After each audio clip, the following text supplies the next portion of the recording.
Esta será una imagen que se repita los próximos días. Es la despedida de las vacaciones estivales.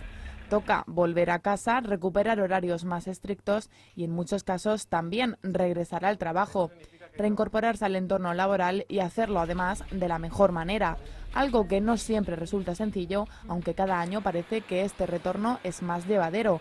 De hecho, este año el temido síndrome postvacacional se ha reducido hasta en un 14% respecto a 2011. ¿Tendrá en esta tendencia algo que ver la crisis? Pues seguramente el tener un trabajo pues hace sentirse de manera positiva, de manera que afrontes pues el volver a trabajar con optimismo y con ganas de volver a encontrarte con esta actividad cotidiana. Eso respecto a los motivos de este cambio sociológico. En cuanto a las edades, son los jóvenes de entre 16 y 24 años los que retoman con más energía la actividad laboral. Así lo demuestra un informe elaborado por una empresa internacional de recursos humanos que también añade que son las personas de más edad y con más experiencia los que necesitan más tiempo para incorporarse a la rutina.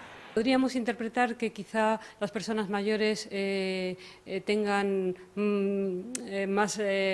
más tiempo de trabajo y necesiten o quieran llegar pues, a terminar esa actividad laboral, llegar a jubilarse, pudiera ser. Irritabilidad, insomnio o desmotivación son algunos de los síntomas más comunes causados por este trastorno fácil de superar siguiendo unos sencillos consejos. Dejar ese periodo, ese primer día, esos 2 primeros días para ver un poco qué actividad tienes que hacer y programarte un poco el futuro para adaptarte a esa situación. Y bueno, pues esos primeros días también aprovechar pues para contactar con los compañeros, hablar de un poco de cómo has disfrutado, lo que has hecho.